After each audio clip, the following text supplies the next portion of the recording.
Praise the Lord. பிரியமானவர்களே, சந்தோஷமாக இருக்கிறீங்களா?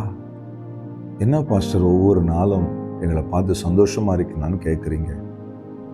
ஒரு தீங்கு நாட்களுக்குள்ளே நாங்கள் கடந்து போய் கொண்டிருக்கிறோம்.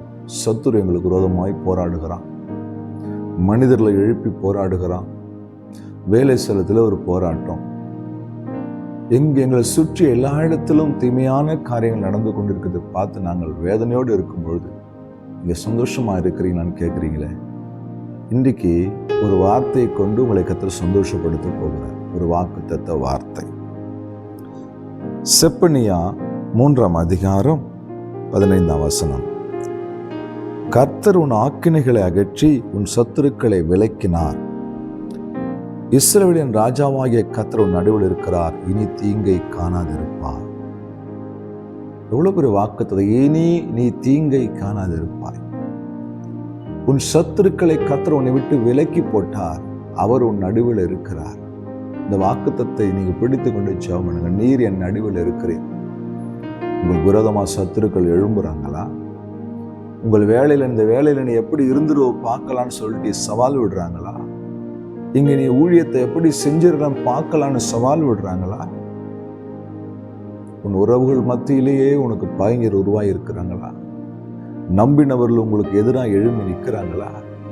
ஆண்டவர் சொல்லாரு, உன் சத்துருக்களை உன்னை விட்டு விலக்குவார், கர்த்தர் உன் நடுவில் இருக்கிறார், இனி நீ அவர்கள் மூலமாய் வர எந்த தீங்கையும் பார்க்க போறதில்லை. என்னைக்கு கர்த்தர் உங்கள் நடுவில் வந்துட்டாரோ, உங்கள் குடும்பத்தின் நடுவில் வந்துட்டாரோ, உங்கள் வியாபாரத்துக்கு நடுவில் வந்துட்டாரோ, உங்கள் வேலையிலே நடுவில் அவர் நிற்கிறாரோ, இனி தீங்கை காண மாட்டேன். சீஷர்கள் எல்லாம் பயந்து நடுங்கி ஒரு அறைக்குள்ள இருக்கிறாங்க. இனி என்ன நடக்க போகிறது? இயேசுவை கொன்று விட்டார்கள், இனி என்ன நடக்க போகிறது என்று சொல்லி கலங்கி நிற்கும் போது இயேசு அவர்கள் நடுவில் வந்து நின்று உங்களுக்கு சமாதானம் என்றார். இன்றைக்கு அந்த ஆண்டவர் உங்களுக்கு அந்த சமாதானத்தை கொடுக்க போகிற. இனி நீ தீங்கை காண போகிறதில்லை. எந்த மனுஷன் உனக்கு விரோதமாக எழும்பினானோ, எந்த மனுஷன் உங்களுக்கு விரோதமாக எழுதி, எந்த அதிகாரி உங்களுக்கு விரோதமாக எழும்பினார்களோ அவர்கள் அகற்றப்பட போகிறார்கள். கர்த்தர் தீங்கை உங்களை விட்டு விலக்க போகிறார்.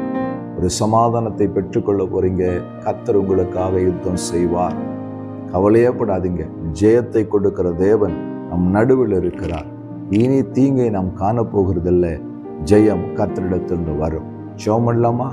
விசுவாசத்தோடு என் கூட சேர்ந்து ஜெபம் பண்ணுங்க. அன்பின் தகப்பனே, இந்த வார்த்தைக்காக ஸ்தோத்திரம். இனி நீ தீங்கை காணாதிருப்பாய்ன்னு சொன்னீங்களே. எந்தெந்த பிள்ளைகள் இந்த வார்த்தையை கேட்டுக்கொண்டிருக்கார்களோ அவர் வாழ்க்கையில காணப்படுகிற தீங்கு நீங்கி சமாதான நாட்கள் உண்டாகட்டும்னு ஜெபிக்கிறேன். இப்படி செய்ததுக்காய் ஸ்தோத்திரம். கருத்தில் ஒப்பு கொடுக்கிறேன், தாழ்த்துகிறேன். இயேசு கிறிஸ்துவின் நாமத்தில் பிதாவே, ஆமென். அல்லேலூயா. God bless you.